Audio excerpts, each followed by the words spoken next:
로마서 8장 28절부터 39절까지입니다.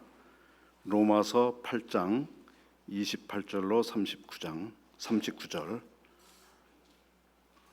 봉독하겠습니다. 우리가 알거니와 하나님을 사랑하는 자 곧 그 뜻대로 부르심을 입은 자들에게는 모든 것이 합력하여 선을 이루느니라. 하나님이 미리 아신 자들로 또한 그 아들의 형상을 본받게 하기 위하여 미리 정하셨으니 이는 그로 많은 형제 중에서 맏아들이 되게 하려 하심이니라. 또 미리 정하신 그들을 또한 부르시고 부르신 그들을 또한 의롭다 하시고 의롭다 하신 그들을 또한 영화롭게 하셨느니라. 그런즉 이 일에 대하여 우리가 무슨 말하리요? 만일 하나님이 우리를 위하시면 누가 우리를 대적하리요? 자기 아들을 아끼지 아니하시고 우리 모든 사람을 위하여 내어주시니가 어찌 그 아들과 함께 모든 것을 우리에게 은사로 주지 아니하시겠느냐? 누가 능히 하나님의 택하신 자들을 송사하리요? 의롭다 하신 이는 하나님이시니 누가 정죄하리요? 죽으실 뿐만 아니라 다시 살아나신 이도 그리스도 예수시니 그는 하나님 우편에 계신 자요 우리를 위하여 간구하시는 자신이라. 누가 우리를 그리스도의 사랑에서 끊으리요? 환난이나 곤고나 핍박이나 기근이나 적신이나 위험이나 칼이랴. 기록된 바 우리가 종일 주를 위하여 죽임을 당케 되며 도살할 양같이 여김을 받았나이다 함과 같으니라. 그러나 이 모든 일에 우리를 사랑하시는 이로 말미암아 우리가 넉넉히 이기느니라. 내가 확신하노니 사망이나 생명이나 천사들이나 권세자들이나 현재일이나 장래일이나 능력이나 높음이나 깊음이나 다른 아무 피조물이라도 우리를 우리 주 예수 그리스도 안에 있는 하나님의 사랑에서 끊을 수 없으리라. 이는 하나님의 말씀이니라. 아멘.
할렐루야. 네, 우리 호산나 성가대의 아름다운 찬양 진심으로 감사드립니다. 가사가 너무 좋네요. 와서 무릎 꿇지어다. 하나님 앞에 예배드리고 하나님께 무릎 꿇지어다. 이 히브리어로 축복이라는 단어가 바락입니다. 바락. 한국말로 바락 그럼 좀 느낌이 안 좋죠. 어감이. 그런데 바락이 축복이란 뜻인데요. 그 어원을 보시면 무릎 꿇다라는 뜻이에요. 무릎 꿇다라는 단어에서 파생된 단어가 축복이란 뜻입니다. 그러니까 다른 사람에게 무릎을 꿇는다는 것은 패배의 상징이지만 오늘 이 찬양의 가사처럼 하나님 앞에 무릎 꿇는 것이 바로 가장 큰 축복이다라는 것을 말씀하고 있습니다. 그래서 이 주일 하나님의 전에 나와서 하나님 아버지 앞에 이렇게 우리 마음속에 무릎 꿇고 예배드리는 모든 성도님들이 이 세상에 가장 큰 축복을 받았다는 것을 믿으시기 바랍니다. 우리 헵시바 찬양팀의 내주께 찬양도 진심으로 감사드립니다. 저는 오늘 이 로마서 8장 28절에서 39절 말씀을 통하여 무슨 힘에 이끌려 살아갈 것인가 라는 제목으로 잠시 은혜를 나누겠습니다. 오늘 이 설교는 우리 원로 목사님의 그 설교집 중에 첫 번째 신년 예배 설교집을 참고하였습니다. 아담과 하와가 타락하자마자 하나님께서 먹지 말라는 그 선악과를 딱 먹자마자 바로 한 그 행동들을 보면은요, 그 후에 타락한 저희 모든 인간들이 살아가면서 하는 그 행동의 모습들을 발견할 수 있습니다. 이 아담과 하와는 그 불순종하고 타락하자마자 제일 먼저 뭐를 했냐면요, 자신들의 수치를 덮기 위해서 무화과 나무 잎으로 치마를 엮어가지고 자신을 가리려고 그랬죠. 그러니까 수치를 덮으려고 한 것이 가장 첫 그 행동이었어요. 그리고 그 다음에는 하나님이 오시는 것을 듣고 나무 뒤에 숨었습니다. 그리고 그래도 안 되니까 서로 손가락질하면서 서로 비난하고 서로 책임을 전가하고 서로에게 탓을 했죠. 그리고 결국 그것도 안 돼서 이제 아담과 하와의 아들인 가인은 어떻게 했어요? 하나님을 떠나고 유리하며 도망하는 도망자가 되고 말았습니다. 그리고 그 이후로는 이 모든 타락한 인간들의 그 모습을 보면은요, 결국 이런 모습, 비슷한 모습이 아닌가라고 생각됩니다. 인간은 자신의 수치와 부족함과 부끄러움을 덮으려고 하고 숨기려고 하고, 그 다음에 그것도 안 되면 서로 탓하고 책임을 돌리려고 하죠. 그리고 결국 떠나고 도망가고 회피하고 결국은 하나님을 떠나게 된다는 것입니다.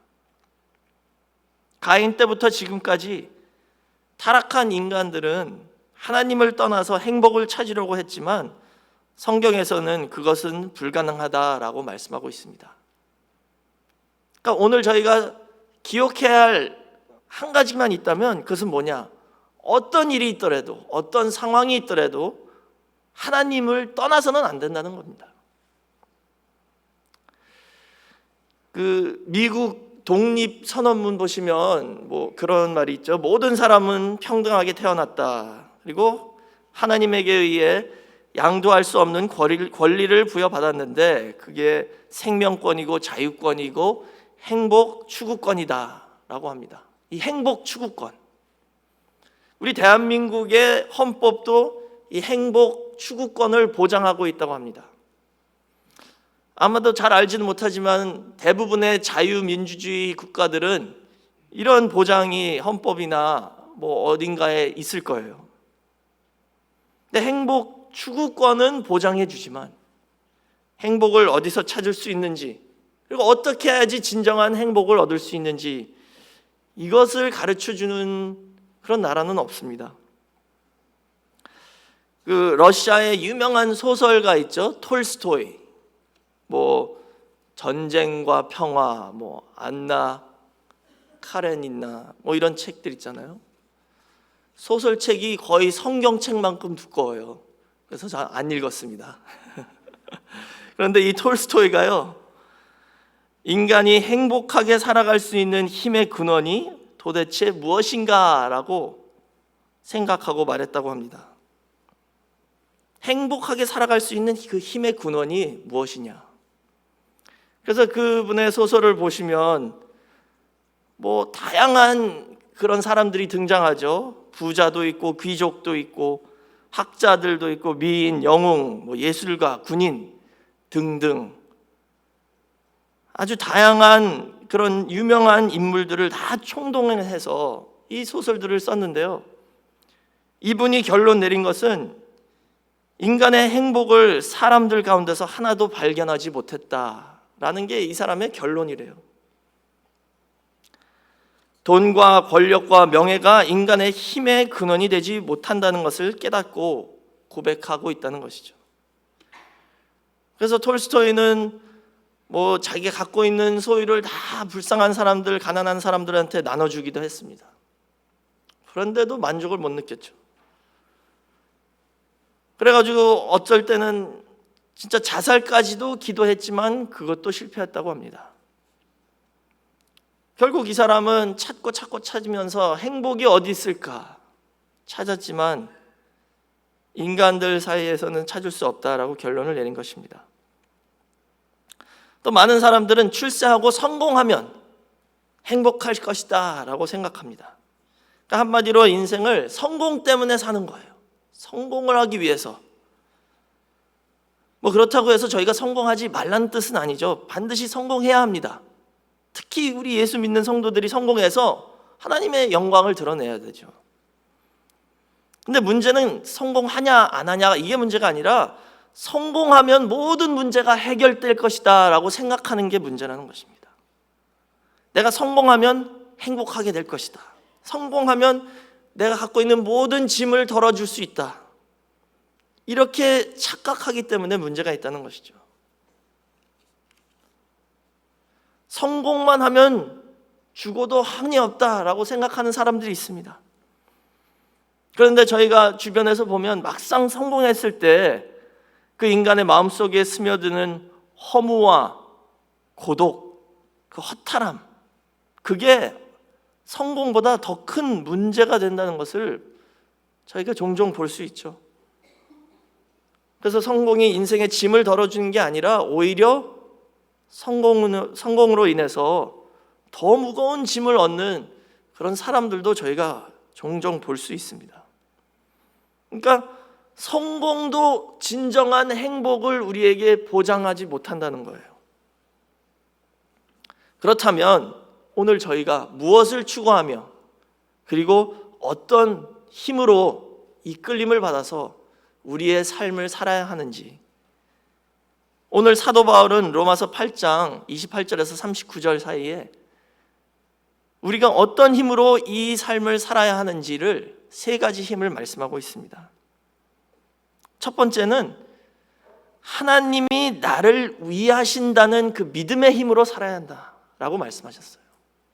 하나님이 나를 위하신다. 이 로마서 8장 31절 보시면 그런즉 이 일에 대하여 우리가 무슨 말하리요? 만일 하나님이 우리를 위하시면 누가 우리를 대적하리요? 라고 말씀하셨죠. 사도 바울은 하나님이 나를 위하면, 그리고 그 믿음의 힘으로 살면 우리의 모든 인생의 문제를 해결할 수 있다는 것을 말씀하고 있습니다. 하나님이 우리를 위하시고 또 우리가 하나님을 위해서 살 때, 그래서 하나님과 우리 가운데 이 유대 관계가 강해질 때 인생은 행복을 소유할 수 있다라는 것이 성경의 가르침입니다. 그러니까 중요한 것은 뭐냐면요, 하나님과 나와의 이 관계입니다. 이 관계가 우리의 삶 속에서 가장 중요한 것 중에 하나라는 것이죠. 이 현대인의 가장 큰 문제 중 하나가 외로움이라고 하죠. 고독. 나 혼자다. 나를 위해주는 사람이 없다. 내 편이 없다. 나는 이 세상에 홀로 서 있다 라고 생각하는 것이 가장 큰 문제 중에 하나래요. 그래서 그런 나 혼자 있다 외로움의 그 불안감 때문에 우리가 스트레스를 받고 이 삶을 사는데 힘들어하는 것이죠. 그런데 나에게 영원한 내 편이 한 분 계시다. 나를 항상 위해 주는 분이 한 분 있다. 항상 나와 함께 해주시는 분이 있다. 이것을 확신한다면 얼마나 든든하겠습니까? 어디 가도 두려움이 없죠. 제가 중학교 다닐 때요, 제일 부러웠던 이 친구들이 하나 있었어요. 둘이죠, 하나가 아니라. 그 초등학교, 중학교 남자들은 운동을 잘하거나 싸움을 잘해야지 좀 인기가 있잖아요. 근데 그 한국 학생들이었는데요, 쌍둥이였습니다. 일란성 쌍둥이라서 완전히 똑같이 생겼어요. 그리고 맨날 같이 다녔어요. 근데 얘네들이 태권도 유단자였습니다. 그래가지고 별명이 태권도 쌍둥이에요. 그러니까 그 소문이 어떻게 났는지 모르겠는데요, 싸우는 거 한 번도 못 봤지만 태권도 쌍둥이다 소문이 나서 아무도 안 건드리는 거예요. 특히 혼자였으면은 모르겠지만 맨날 둘이 같이 다니잖아요. 쌍둥이니까. 그러니까 아무도 안 건드리더라고요. 둘이니까. 그게 너무 부럽더라고요. 저는 맨날 혼자 아침에 학교 가는데 걔네들은 항상 둘이 같이 와요. 이렇게 누군가 나와 항상 함께 있다, 내 편이 있다, 든든하잖아요. 그런데 오늘 본문 말씀 보시면 하나님이 나를 위하면 누가 우리에게 대적하리오라고 말씀하셨죠. 이 쌍둥이들도 감히 못 덤비는데 하나님이 늘 우리와 항상 함께 하시고, 하나님이 내 편이시고, 하나님이 나를 위하신다면 이 세상에 어느 누구도, 어떤 존재도 우리에게 대적할 수 없다라고 말씀하고 있습니다. 그리고 이 믿음의 힘이 바로 우리를 이끌어주는 인생의 가장 큰 힘이라는 것을 사도 바울이 지금 말씀하고 있습니다. 오늘 이 주신 말씀 믿으시고 이제는 두려움 없이 담대하게, 당당하게 하나님이 나와 함께 하신다라는 믿음으로 살아가시면서 넉넉히 이기는 저와 여러분 모두가 되시길 주의 이름으로 축원하겠습니다. 큰 두 번째로는 나를 정죄하지 않으시는 하나님의 용서하신 은혜의 힘으로 살아간다는 것입니다. 나를 정죄하지 않으시는 하나님의 용서하시는 은혜의 힘. 좀 길죠? 나를 정죄하지 않으시는 하나님의 용서하시는 은혜의 힘으로 살아가야 한다는 겁니다. 이게 로마서 8장 34절에 나와 있죠. 누가 정죄하리요? 죽으실 뿐 아니라 다시 살아나신 이는 그리스도 예수시니 그는 하나님 우편에 계신 자요 우리를 위하여 간구하시는 자신이라 그랬죠. 누가 정죄하리요? 묻고 있습니다. 왜? 예수님도 우리를 정죄하지 않았는데, 지금 예수님이 하나님 우편에서 우리를 변호하고 계신데 감히 누가 우리를 정죄할까? 다시 말하자면 하나님도 우리를 정죄하시지 않는다는 뜻입니다. 우리를 이미 예수 그리스도를 통해서 용서해 주셨다는 뜻입니다. 사도 바울은 인생의 가장 큰 위로와 기쁨의 근원이 정죄당하지 않는 것이다 라고 말하는 겁니다. 용서를 받는 게 가장 큰 위로고 힘이라는 것이죠. 다윗 왕도 비슷하게 말씀하셨어요. 세상에서 가장 큰 축복 중 하나가 죄 사함을 받는 것이다 라고 시편 32편에서 말씀하셨습니다. 그 시편 32편 1절에서 5절까지 보시면 처음에 이렇게 시작하죠. 허물의 사함을 얻고 그 죄의 가리움을 받는 자는 복이 있도다. 그게 복이라는 거예요. 죄에 졌는데도 하나님이 그것을 덮어주시고 용서해 주시는 게 가장 큰 복이라는 것이죠. 그 다음에 2절의 하반절에 여호와께 정죄를 당치 않는 자는 복이 있도다. 하나님이 정죄 안 해야 하는 사람이 복이 있다는 것이죠. 그리고선 3절하고 4절에서는요 그 죄사함을 받기 전에, 그 죄사함에 대해서 깨닫기 전에 얼마나 힘들었는지 다윗이 말하는 거예요. 내가 토설치 아니할 때에 종일 신음함으로 내 뼈가 쇠하였도다 그랬습니다. 얼마나 힘들었는지 뼈가 쇠하고 종일 신음하면서 아파, 너무 힘들었다는 것이죠. 그리고 4절에는 주의 손이 주야로 나를 누르시오니 내 진액이 화하여 여름 가물에 마름같이 되었나이다. 얼마나 힘들었으면 그냥 내 안에 있는 수분이 다 말라버리는 것처럼 느껴졌다는 것이죠. 그래서 5절에서 결론적으로는 도저히 못 참겠으니까 하나님께 가서 내 허물을 고백하겠다, 내 죄를 고백하겠다 라고 결정하고 내 죄악을 숨기지 아니하였더니 곧 주께서 내 죄의 악을 사하셨나이다 라고 말씀하고 있죠. 너무 쉬웠다는 거예요. 그냥 가서 내 죄를 숨기지 않고 자백했더니 하나님이 다 용서해 주셨다. 그 쉬운 것을 안 해가지고 뼈가 쇠하는 것처럼, 내가 다 말라 비틀어지는 것처럼 고통을 느꼈다는 것이죠. 올로 목사님 설교에서 이렇게 말씀하셨습니다. 오늘날의 많은 사회 문제들은 근원적으로 말하자면 하나님의 용서를 받지 못해서 오는 그 불안감 때문이라고 성경에서 말씀하고 있습니다. 하나님의 용서는 이미 저희에게 주어진 거나 마찬가지예요. 지금 하나님께서는 용서할 준비가 다 되셨습니다. 기다리고 계시는데 그거를 모르기 때문에 우리 자신이 스스로 죄책감 때문에 그 불안감을 안고 난 죄인인데 하나님이 이미 용서해 주셨다는 것을 모르고 살기 때문에 문제들이 있다는 것이죠.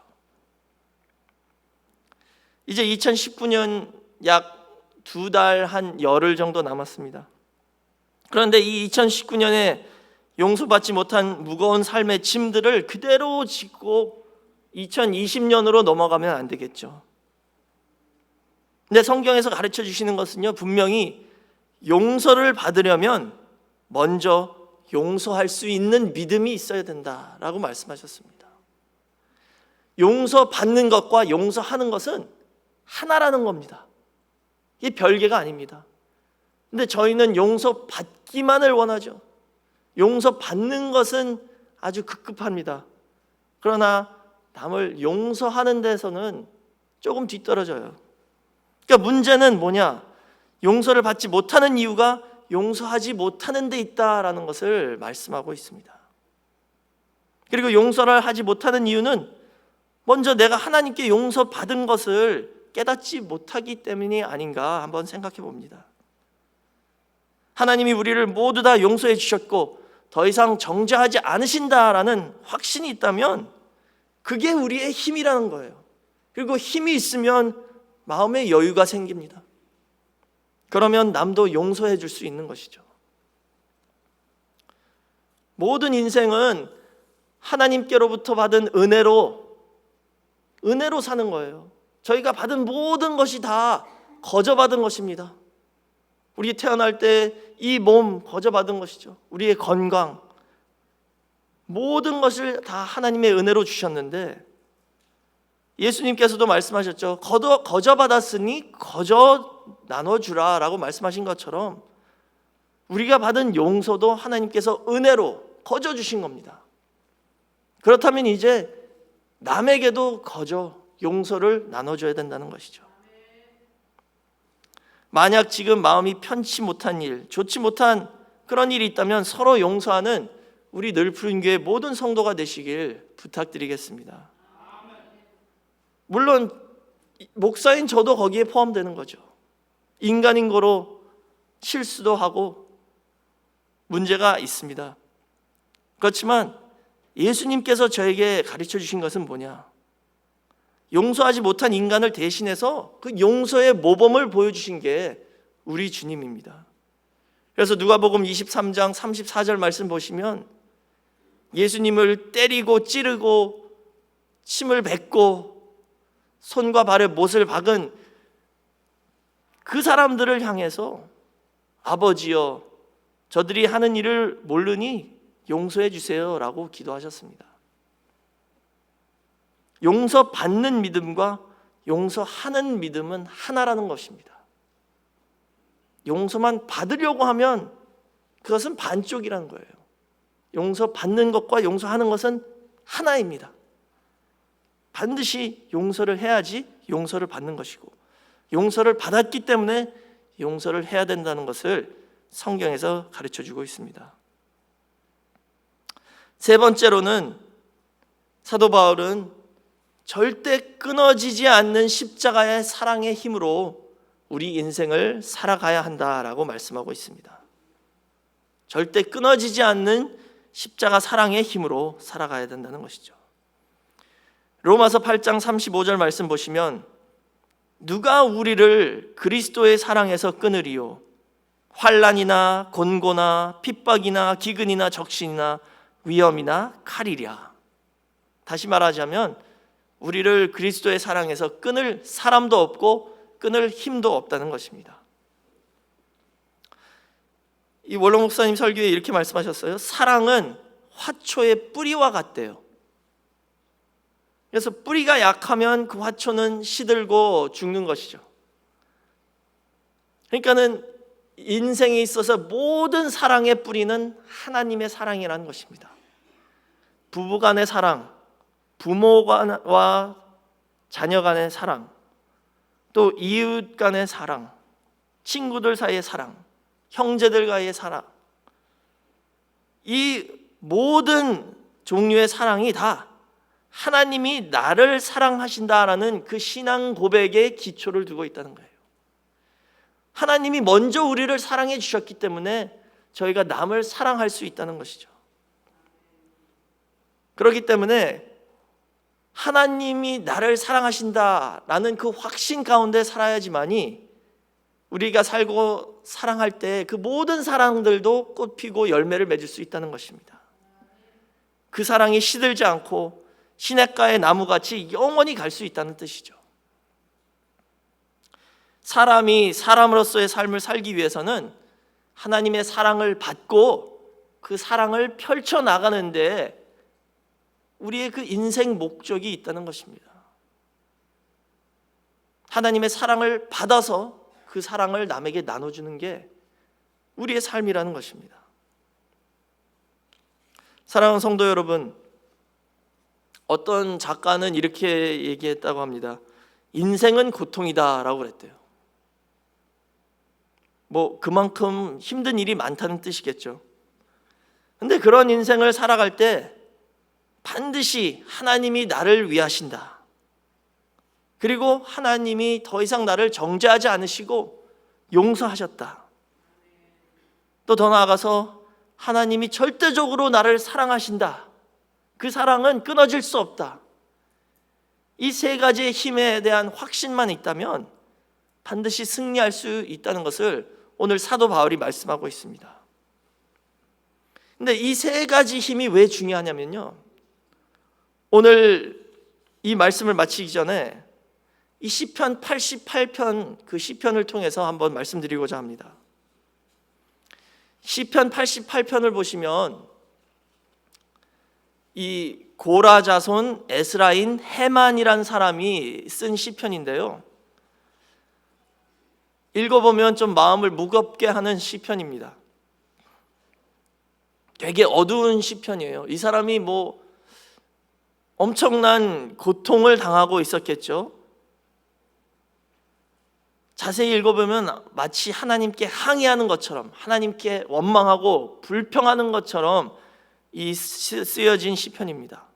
예를 들어서 시편 88편 5절에서 7절 보시면 사망자 중에 던지운 바 되었으며 살육을 당하여 무덤에 누운 자 같다. 지금 하나님께 기도하는 그 내용을 시로 썼는데요, 이렇게 항의하는 거예요. 하나님이 지금 나를 버리셔서 무덤에 누운 자 같다.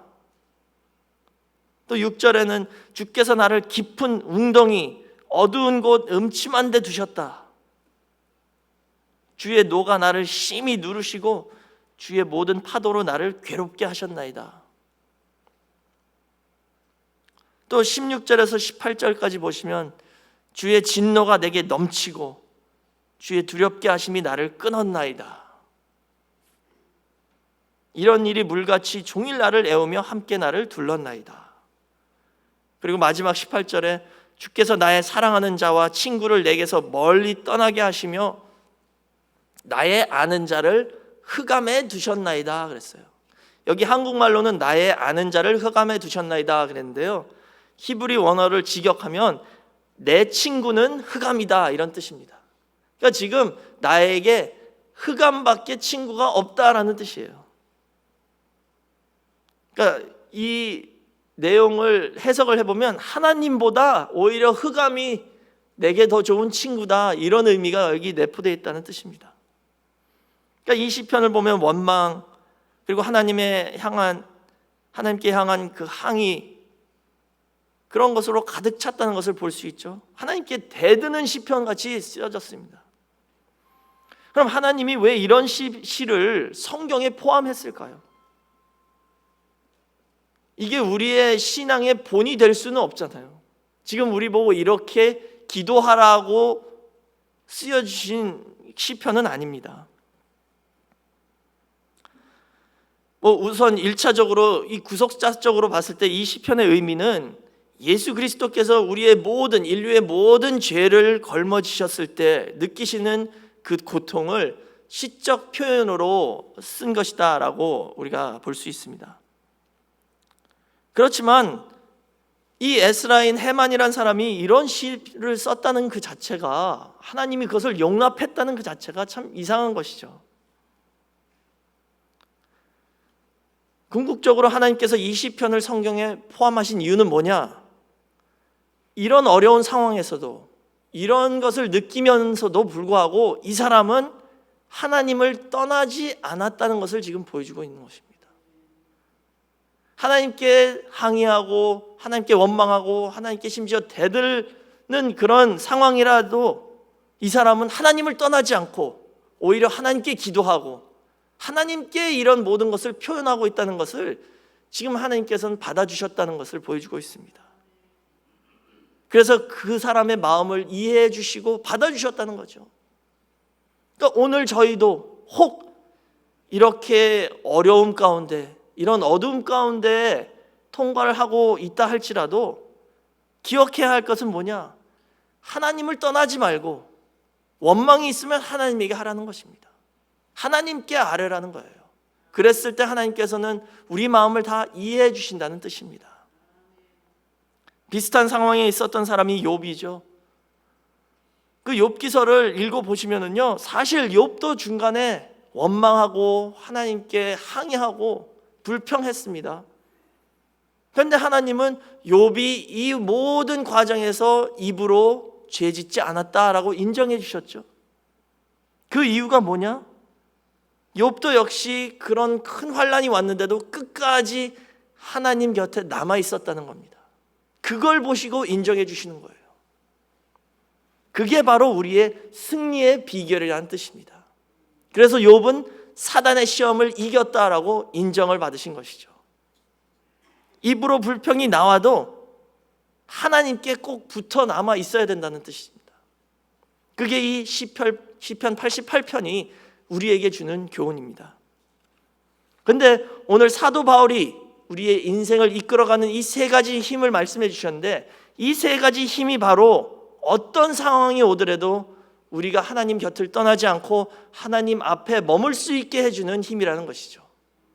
어떤 상황이라도 하나님이 나를 위하시는 분이구나 라는 것을 믿으시고, 하나님이 나를 정죄하지 않으시고 용서해 주셨다, 그리고 하나님의 사랑을 끊을 수 있는 자는 없다라는 믿음을 가지고 사실 때에 내가 힘들고 내 마음이 불평으로 가득 차고 진짜 다 때려치고 싶을 때가 있을지라도 이 세 가지 힘이 저희를 끝까지 하나님과 붙잡아 주셔서 끝까지 남는 그런 축복이 임하는 역사가 있으시길 주의 이름으로 축원하겠습니다.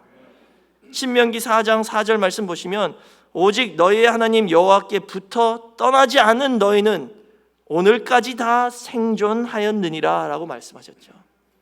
하나님께 붙어 떠나지 않으면 그게 바로 우리의 승리의 비결이라는 것입니다.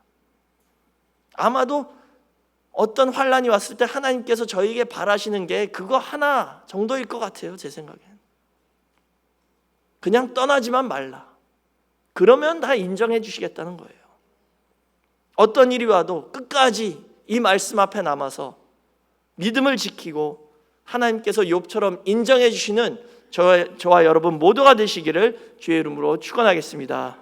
기도하겠습니다. 사랑이 많으신 아버지 하나님 감사합니다. 은혜 가운데 함께하여 주셔서 저희를 주의 강권적인 은혜와 은총으로 이끌어 주시고 불러 주셔서 늘 푸른 교회에 나와 하나님 아버지 앞에 무릎 꿇고 예배드릴 수 있게 허락해 주심을 진심으로 감사드립니다.